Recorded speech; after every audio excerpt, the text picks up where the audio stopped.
Good evening. Lovely to be with you tonight. The topic is disagreeing without being disagreeable, and we're going to look at it through pearls of wisdom we find alluded to in this week's Parasha of Korach. Now, to begin, there was a boy who came in from school one day, and he asks his father, "Dad, I was learning something in history. How did World War I start?" The father sort of looks up, he's reading the newspaper, and he says, I don't know, Belgium invaded France or something. The mother, who was more knowledgeable perhaps, said, What are you talking about? What happened was, there was a Austrian heir to the throne, and he was assassinated, and then involved the Yugoslavian countries, this, that, and Western Europe, Central Europe. She starts explaining the alliances, Germany with Austria, England with France, etc., and explains the whole thing. And the father says, "What are you getting involved for? He asked me. You stick out of this." And the mother starts screaming back, "Well, you don't know what you're talking about. Let someone who knows answer."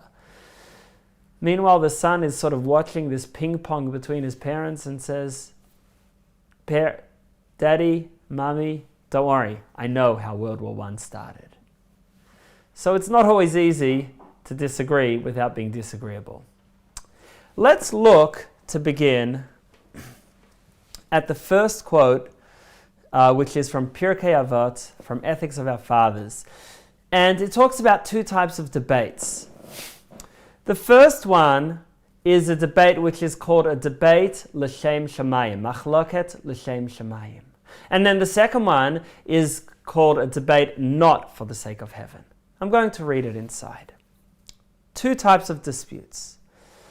Kol machloket shehi l'shem shamayim, every debate which is for the sake of heaven, sofa litkayem, will end up enduring. V'she'ein l'shem shamayim, if it is not for the sake of heaven, ein sofa litkayem, it will not end up enduring. Okay? So if you want a fight to endure, what does this mean? Is enduring a good thing or bad thing? Pirkei Avot seems to be saying, if you want it to endure, which is a good thing, make sure that you're fighting not for your own sake, not for selfish reasons, but for the sake of heaven, for real reasons to do with purpose and Hashem.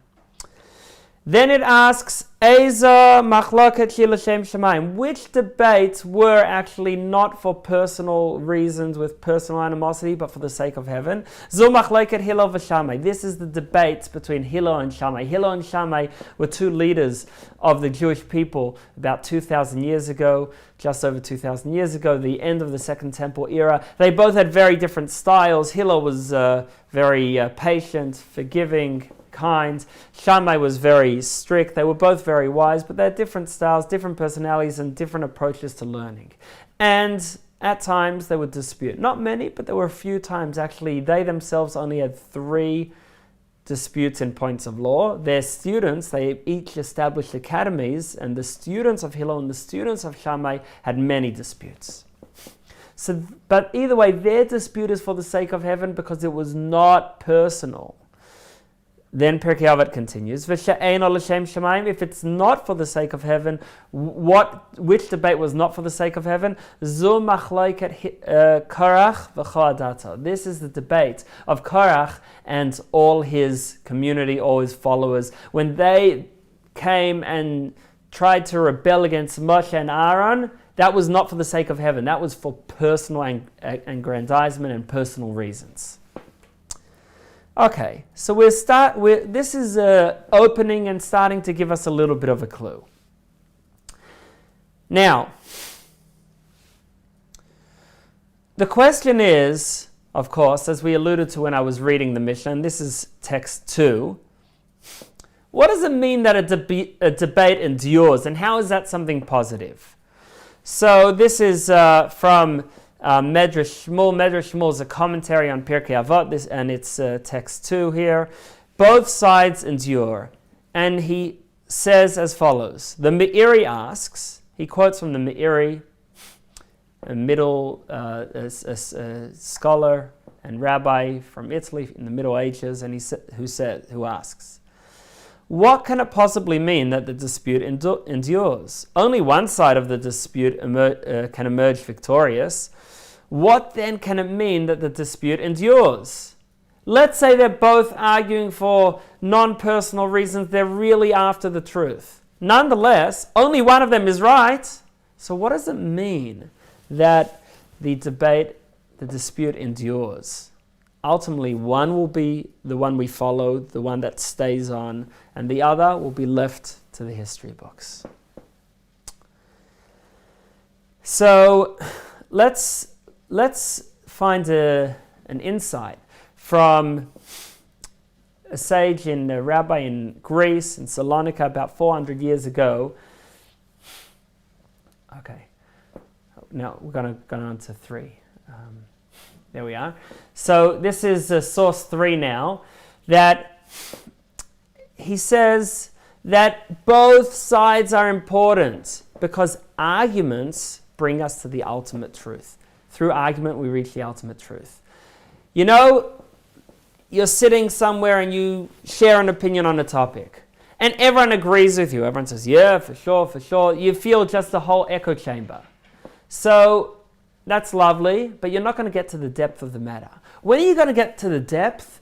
When you share an opinion and the others argue vehemently against what you're saying, and then you're going to try to defend your opinion, explain your opinion, and ultimately, whichever side you both end up agreeing with, or maybe you'll both stick with your own view, but either way, both of you are going to have to look deeply and think deeply to come to a real conclusion. You're going to have to really defend yourself, and that's where whatever truth, whatever conclusion we come to is more powerful, and it's more enduring. So I'm going to read it now inside. 3. Argument reaches the ultimate truth. The debate between the two sides is in itself the cause of the deepest truth emerging.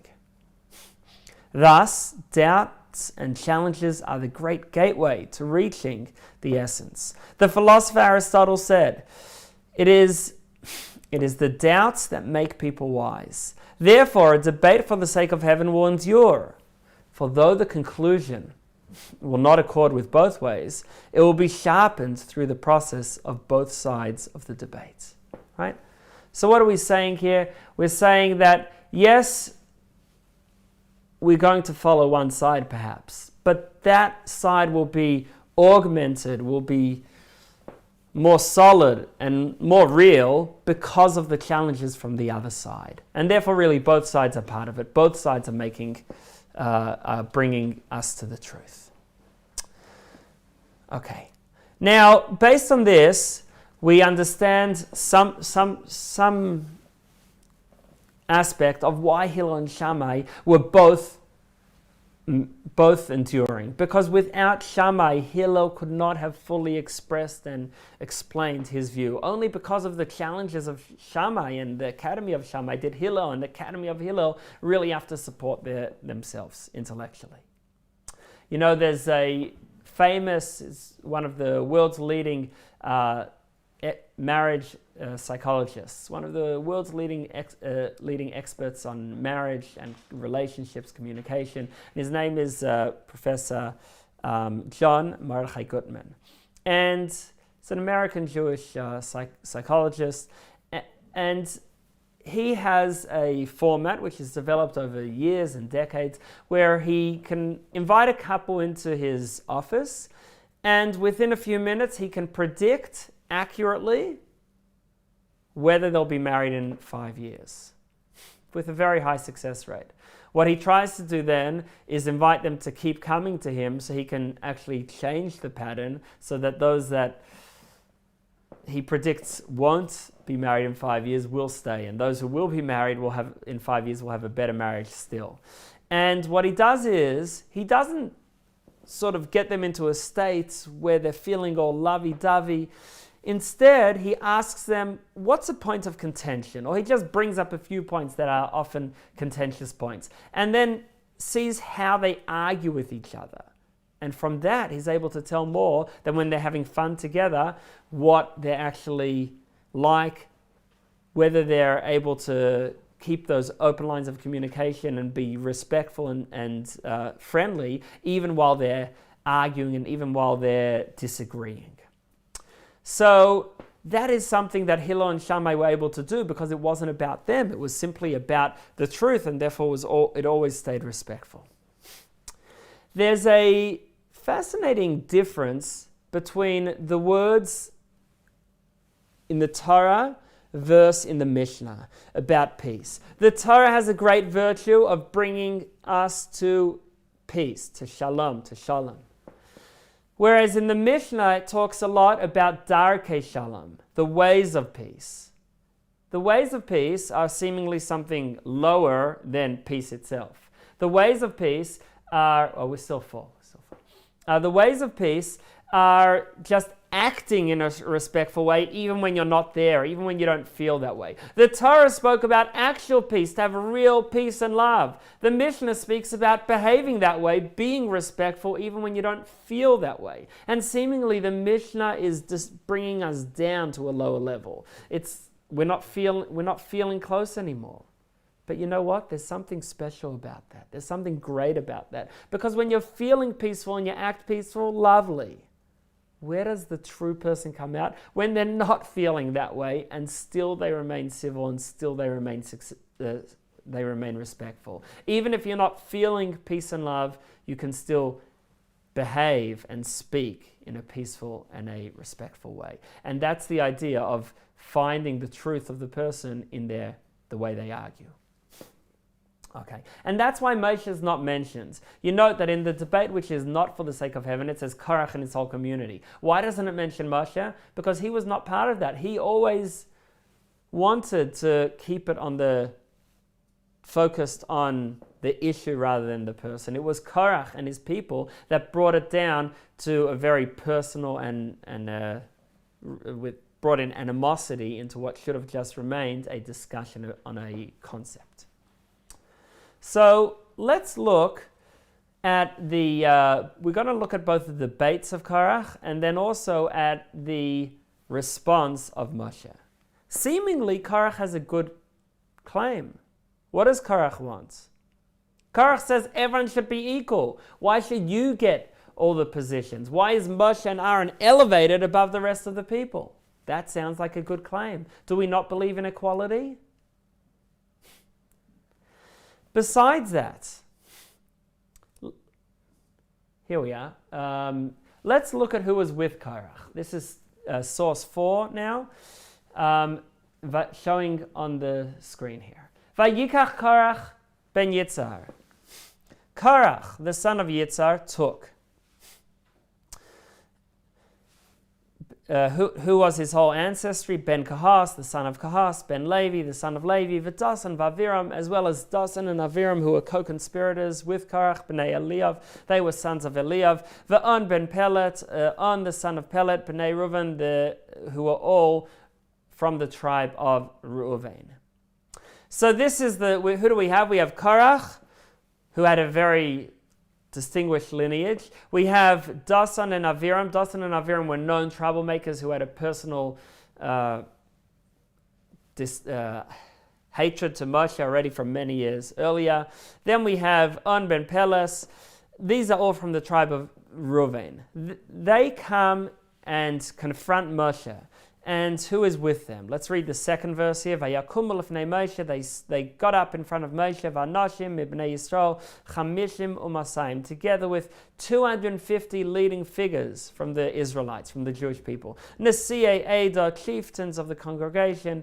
Kriei Moed, representatives of the assembly. Anshe Shem, men of dispute. So these were not just the riffraff. Dasan and Aviram perhaps had a bit of a low biography, low reputation, but there was others who were really leaders who came with Korach. And actually, the Gemara in Sanhedrin says, and this is source 5, that it discusses the resume of these 250 people. Source 5. It's from Sanhedrin, page 110. Nesiei Eda, the leaders of the community, Kriyei Moed, the ones who were the representatives of the assembly. What does this mean? What was special about them? Sheyodim la'aberes hashanim. That these were people who knew how to work out the leap years. In other words, they were people who understood mathematics, understood astronomy, understood, of course, the relevant halacha. They knew how to arrange the months. We know it's a very complicated process. In the Jewish calendar, every month depends on multiple astronomical calculations, practical calculations, religious calculations. You have to put it all together. Vatskufas, the seasons. So this was something that required a lot of wisdom. I'm skipping the brackets. Anshe Shem, they were men of repute. Shahayalem Shem Bakol. They had a reputation that they were at the top in all matters. So these were real leaders. And the Ramban says something very interesting. I'll say it outside, but this is source 6. The Ramban says that they had something personal that they wanted to fight for. And that's because these 250 leaders were all firstborns. Who were the Kohanim? Who were the priests originally when the Jews left Egypt? There was no tribe of priests. Originally the priests were the firstborns. Later on, after the sin of the golden calf, when the tribe of Levi, Kohanim come from the tribe of Levi, didn't participate, then the priesthood moved from the firstborns to a particular family, to the Kohens, who are a family within the tribe of Levi. And therefore, these 250 people had lost their position, and they were angry. And therefore, they had particular jealousy directed towards Aaron, who was the new Kohen Gadol, the new head of the Kohanim, of the priests, as well as to Moshe, his brother, who had selected him, chosen him as the new family of Kohanim. So they had something personal here. And that's why they came forward and they fought about the kahuna, about the priesthood, because that was something that they felt very personally aggrieved about. So in other words, their debate was not about a concept. It wasn't just philosophizing about equality. What they were really after was themselves, me. And that's why it didn't work. In other words, we can have a discussion about equality, different roles, the same role, and that could be a fine discussion. But as soon as it changes from being a discussion about an issue to personal, that's when it is pulled down. Now tonight is Gimel Tammuz. It's the date of anniversary of the passing of the Lubavitcher Rebbe.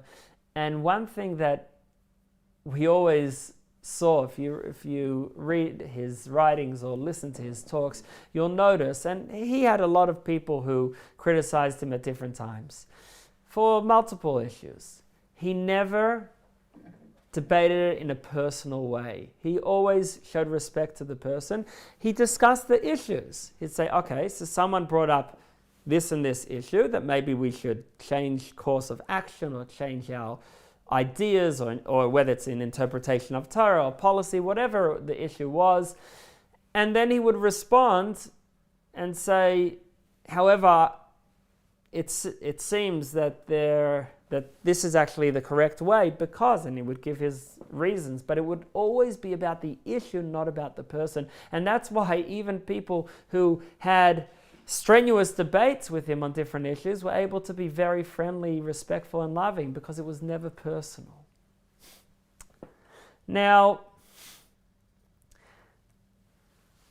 what was the punishment for Korach and his assembly, Korach and his rebels? So it's interesting. This is in source 7. It's interesting that there were two almost opposite punishments for seemingly the same rebellion. Why would we divide them up into two different groups? So what do we find? We find, and I'm going to read now, it's from the middle of the same parak, Bamidbar 16, Bamidbar Tesayin. Vayomer Moshe. Moshe says, Bezois Teidun, through this you shall know, Ki Hashem shlachani. This is how you'll know that I was really sent by Hashem. I didn't pick my brother myself. It's not protexia. Hashem told me to pick Aaron. And he continues, V'im bria yivra Hashem. If Hashem creates a new creation, ufatsa hadamas pia, the earth opens its mouth, the earth opens up, uvalai and it swallows them, veskar shelahem, and all that they have, v'yardu chaim sha'ela, and they descend into the abyss while still alive. V'yadatem, then you will know ki niatu anashim elas Hashem, that these people have rebelled against Hashem. So one punishment is the earth opening up and swallowing these people. And then, in fact, that's what happened. Vayikach halayis l'daber. It was when Moshe finished speaking. Vatibak hadama Hashem tachteihem. The earth under them split open. Vatiftach ha'aretz pia. It opened up. Vativla eisam ve'es bateihem. It swallowed them and their homes. V'eskar adam asher leKorach, and all the people who were with Korach. But then that was with Korach and Dasan and Aviram. What about the 250 leaders who had supported him? So then something else happened. It says, V'eish yatzam eis Hashem, a fire came from Hashem. V'taychos ha'chamishim u'masayim, and the fire consumed the 250 people, makrivei ha'keteret, who brought the keteres, who brought the incense. And the question is, how come some of them ended up in the earth and others ended up in fire, which the idea of fire is ascending to heaven? So there's different explanations. I'll tell you one now, and then we'll say a second one soon. So one explanation is that when you come forward with a claim, everyone is equal to Moshe, we're all the same. So how do you do that? What do you mean? Moshe's got such great spiritual stature. How can you compare yourself to Moshe? There's two ways that you might do this. Either say, I don't care about intention, I don't care what's going on in the mind and heart. In terms of behavior, we can be basically the same.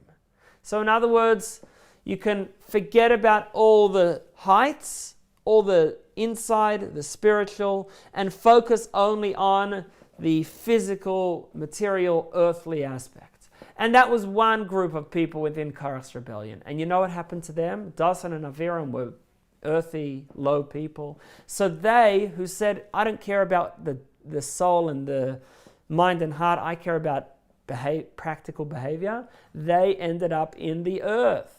Because that was their whole claim. All we need is earth. We don't need to be above earth. We just need to be practical behavior. If we can act like a Moshe, then we can also be Moshe. On the other hand, the 250 elders, spiritual leaders, they said, no, we want to elevate and spiritually be like Moshe. They weren't saying, oh, I don't care about the inside, all I care about is action. They said, no, we can be like Moshe. In other words, they wanted to say we are elevated beyond this world. And what happened to them? They perished through a fire. The idea of fire is also this idea of lifting beyond. So actually, whatever their claim was, something happened accordingly. Those that wanted to be beyond the world ended up with fire. Those that said the only thing that matters is the material and the earthy ended up in the earth. But we're going to share a second explanation soon. Just thought I'll mention, there was a rabbi in the time of Gemara, the Talmud, the Gemara, called Rabbi Bar Chana.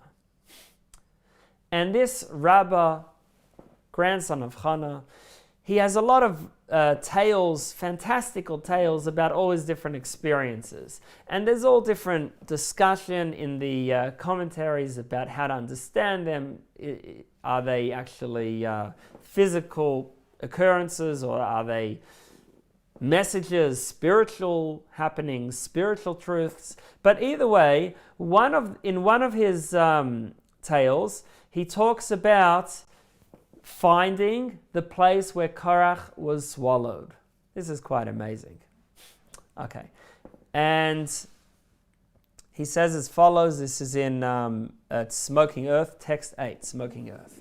From Baba Basra, page 74, Ayin Dalet.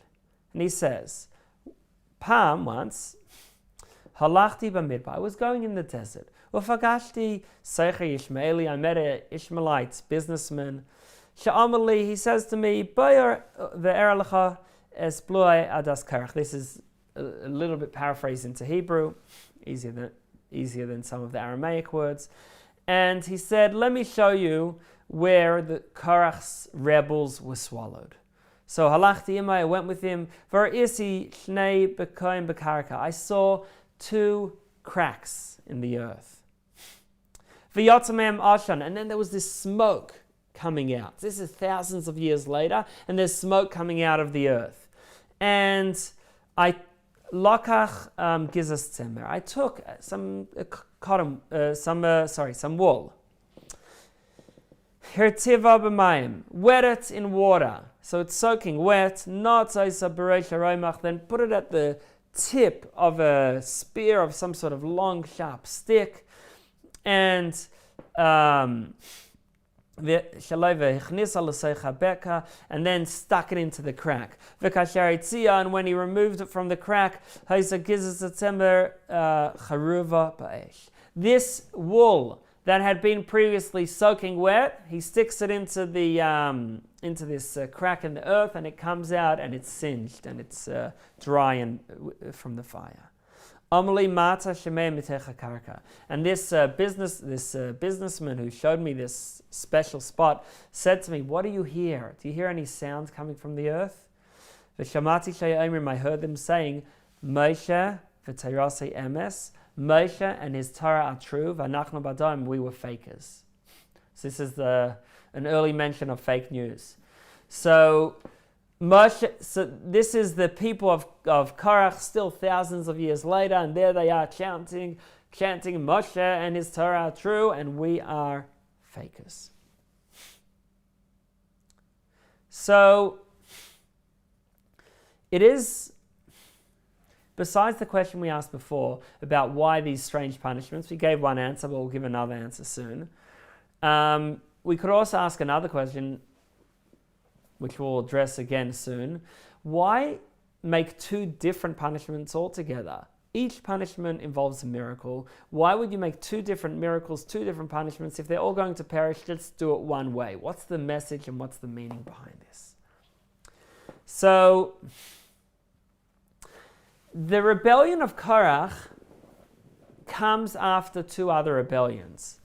What was the rebellion in last week's Parasha Shlach? The spies didn't want to go into Eretz Yisrael. So they were rebelling against the idea of Eretz Yisrael, land, a holy land for the Jewish people.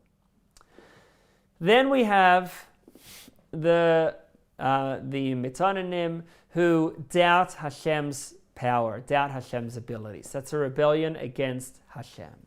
Now we have a third rebellion, which is a rebellion not so much against Hashem, but against Hashem's messenger, Hashem's representative, if you will, against Moshe, against the concept of a tzaddik, a concept of a rebbe, of a Jewish leader, of a guide, a spiritual guide to the people. And what did they say? They said, there's no differences between us, we're all equal. They want full equality. Sounds good. We should all be exactly the same. Who wouldn't agree to that? But Moshe actually did not agree to that. So Moshe responded to them and said as follows: yes, everyone is respected and everyone is valued. Everyone's equally valued. But does that mean we all have to be exactly the same? Does that mean we have all the exact same qualities? There's the famous fable with animal school. And all the different animals are taken to school and they all have to pass all the different subjects. So they have one subject swimming, they have another subject running, another subject climbing, another subject flying, and of course you have proud animals coming into school, and the lion comes first, and the teacher says, okay, let's see how you do. Let's start. Running, great. Strength, great. Now let's look at your swimming. Not as great. Now let's see your flying. The lion tries to fly, jumps off a roof, and of course can't. Fail, ends up with broken bones. Okay, let's try something else. How about the eagle? Well, the eagle's great at flying. How's the eagle at swimming? And then they try the next one. They try a fish. Well, fish, great swimmers, but how are they at climbing a tree? And they go through all animals, and every animal fails, and every animal ends up with injuries. And basically, they all fail school. There's only one animal which is able to do a little bit of this, a little bit of that, and ends up the winner.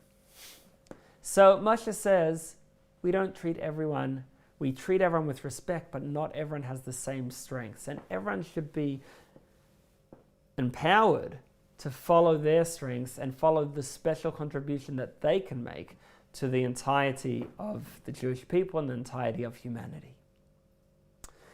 So I'm going to skip 9. This is going to be source 10 now. It's in English. This is taken from Likutei Sichot, volume 18. From many, one verse exactly the same. Korach's supporters said, all the people are holy, so there should be no difference in role between Kohens and Israelites. In truth, the differences create peace, because everyone adds something else and positively influence others, forming the entirety of the Jewish people. Arguing that we should all be exactly equal creates division, right? That means everyone has to do the same thing, and then we're not all equally endowed with the same qualities and interests. Continuing, the higher ones elevated beyond. It created division. The higher ones elevated beyond, and the more earthy ones descended downward. So when you make everyone do the same thing, instead of bringing everyone together, what you do is everyone goes back towards their natural tendencies, but now they're not contributing to a greater whole. If you force everyone to do the same, you end up with everyone going back to their whole, and then the higher ones end up, and that was the leaders of the people who were punished with fire. The more earthy ones go into their cave, earth, and they end up in the earth. That was and those were the ones who were swallowed by the earth. Let's continue it. That's why the 250 spiritual leaders who offered the incense were burnt by a fire, and Datan and Aviram, who were more earthy, were swallowed into the earth. We find a similar thing with the whole central ideal behind America, from many one.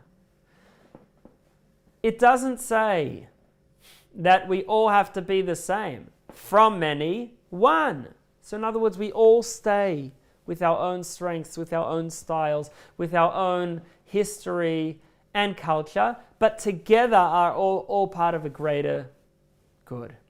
And the Arizal says something similar about the 12 tribes. You know, people might ask, why are there all these different nuschos? Why are there all these different versions? Someone asked me the other day, he says, well, I'm Ashkenaz, so can should I be influenced by a great rabbi of another subsection of the Jewish people? So the Arizal said, of course, we're all one. The idea of different versions, though, is not a problem that happened because we've been in exile for so many years. On the contrary, it's something beautiful that we can all contribute something slightly different and together create beauty. It says that all 12 tribes have a particular strength, And when they all come together, that's when we create beauty. If you have one color, there's nothing nice about it. When you have many colors together, the pattern becomes beautiful. And similar to different nuschos today, different versions of the siddur and different minhagim today, different customs, all of these create beauty, with each one emphasizing some slightly different points, but together creating a whole. And that's what Moshe was telling Korach.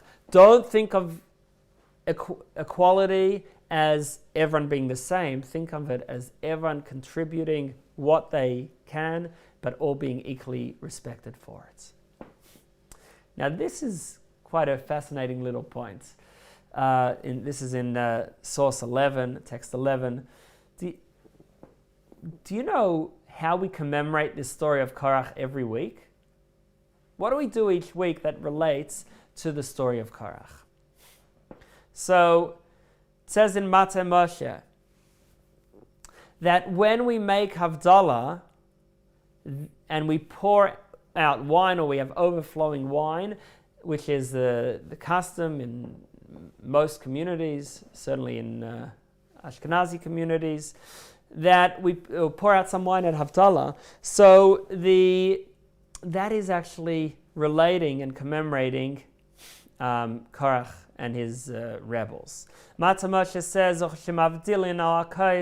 when we make Havdalah on a cup of wine, we pour some of the wine out. It says in Bereshis Rabbah, in the Medrash, that any home where there's no wine spilling, ein by siman bracha. It doesn't have a sign of blessing. So when you have wine spilling over, that's good. It's a sign of plenty. That's one reason why we pour out a bit of wine. We're starting a new week. We don't want to be so cheap and so strained. We can overflow a little bit. We're not so stuck financially, emotionally, etc. But then there's another reason. Then he says, V'oid, there's a further reason. L'shvichazul, why do we do this pouring? And this is he quotes the Kosav HaRikanti. The Rikanti says that it was an Italian Kabbalist and sage, that in Parashas Korach, in our Parasha, Dichsiv, Vayer doheim v'chol shalem chaim shoyla, it says that Korach and his men went down into the abyss. V'heim lo yardim l'sh'ol, they do not go down to the abyss. In other words, on Shabbos they get reprieve, they get a day off. And then they don't go back, Ad she'Yisrael yisam Havdalah, until Havdalah, that's the end of Shabbos. During Shabbos, everything's left alone, but then after Shabbos they're returned to their place.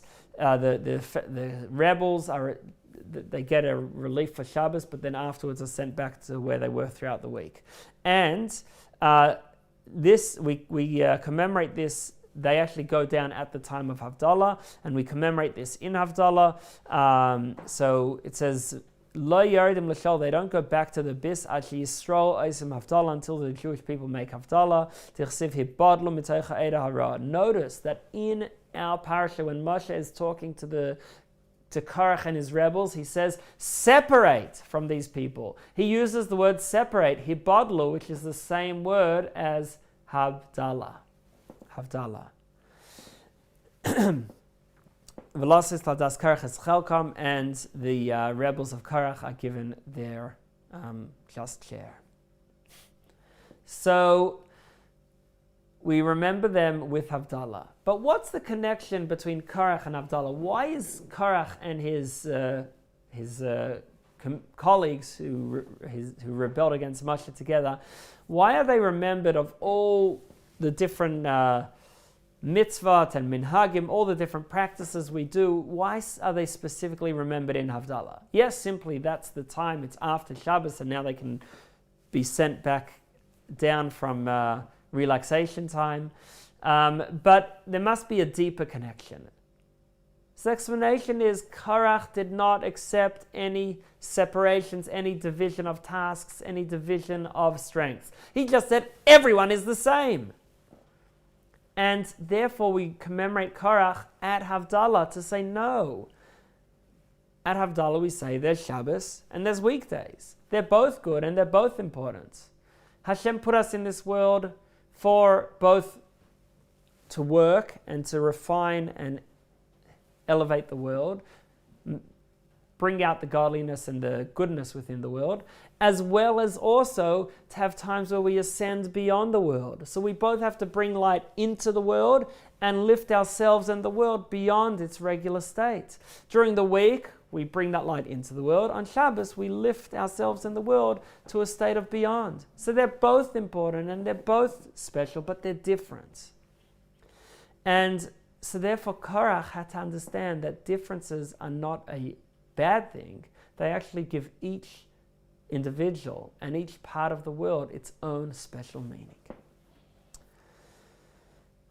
Okay. Now, I'm going to conclude with a few messages of how to realize how to be what we started with in the topic tonight. How to disagree without being disagreeable. Number one, realize what we've been saying the whole evening. You don't have to be the same to respect each other. You can be different, and that's fine. And that's what Moshe was telling Korach. We're not all the same. We're not demanding exact equality. What we're demanding is everyone to be respected and everyone to have a contribution. Number two, and this is based on the Mishnah in Yevamos, it's source 12, but I'm just going to say it outside. It says that Hillel and Shammai were arguing for many years, the Academy of Hillel and the Academy of Shammai, and despite that they still trusted each other and they still respected each other's views. They still shared each other's kitchen utensils. So what's the idea? You might disagree, but you can still be respectful. You can respect the other one as well, and even respect their opinion while vehemently disagreeing. That is a base similar to the idea that we've been saying the whole time. Korach could not accept differences. Moshe is saying we could be different, but still be respectful. Then, I'll read this inside in source 13. And this discusses how the halacha was established like Hillel over Shammai. So, source 13 says, hearing the other out. For 3 years, Beit Shammai and Beit Hillel argued without either side backing down. So the Academy of Hillel was saying we are right in all our opinions and explaining why. The Academy of Shammai was saying we are right and explaining why. Finally, a heavenly voice, a bat-kol, declared, both are the words of God, but the halacha is like Beit Hillel. In Hebrew, it's a famous quote, Elo ve'elo divrei Elokim chaim, both are the words of the living God, v'halacha k'Beis Hillel, but the halacha is like the Academy of Hillel. Why? Asks the Talmud. Because they are pleasant and self-effacing. So here is another path, another key to disagreeing without being disagreeable. You disagree, first of all, show respect to them. Number two, be pleasant, be humble. Give them the opportunity to share their view. Don't shut them down because you don't agree. And maybe you'll actually learn something from them. And furthermore, this is even deeper, because they mention Beit Shammai's view before their own. Okay? Imagine you're angry and someone else is angry. You're both angry. What do you both want to do? You both want to say what your piece. Why I'm right. What did Beit Shammai do? They've got a debate. This was not with anger, of course, and that's why they were able to do this. But it was totally just calm and in pursuit of the truth. And they said, you know what, before we say our view, tell us your view. They'd listen to Beit Shammai's view before, and they would repeat Beit Shammai's view, study Beit Shammai's view, before they studied their own. When you can do that, when you can try to seek to hear and then later be heard. First listen, first try to understand the other before seeking for them to understand you. When you can do that, putting Beit Shammai before, Beit Hillel put Beit Shammai before themselves, therefore the halacha is like them. Because what is halacha? Halacha is reaching the ultimate of all truths. And you reach the ultimate of all truths, you reach the deepest core when you allow the other to fully share, to fully express themselves. In summary, what have we learnt tonight? We've learnt about the debate between Korach and Moshe. This was, it was actually not, Moshe was not involved, because for him he was just seeking truth. Korach had something very personal. It says that his 250 men were first ones who lost their role. They all said something very personal that they wanted to fight for. If it's not personal and it's just for the sake of heaven, then it will endure, because both sides together bring us to the truth. And this is what was the case with Hillel and Shammai. Korach might have had very special people with him, but it did not work. And we gave two reasons for the dual punishments, why some went up in fire and others went down into the earth. One reason is because each one followed their style. Some wanted to be like Moshe by saying we are as great as him, so they went up in fire. Others said spiritual greatness doesn't matter, only practical behavior, and they went down into the earth. Then we gave a second answer that the reason is because when you try to create equality, everyone is exactly doing the same, spiritual communism, you end up with everyone separating, everyone fighting for themselves, and those high go up into the fire, into the heavens, those low go down into the earth. But the true way is from many one. We're not all the same, but we all contribute what we can. We all make a positive influence together. And when we do that, we follow Moshe's understanding, we follow Beit Hillel, the Academy of Hillel, that not only respect Shammai and intermingle with Shammai, but they are self-effacing, they're pleasant in their mannerisms, and furthermore, they actually put Beit Shammai's opinion and study Beit Shammai's opinion before their own. Then we know we have the capacity to disagree without being disagreeable, so that the machloket endures in a positive way, because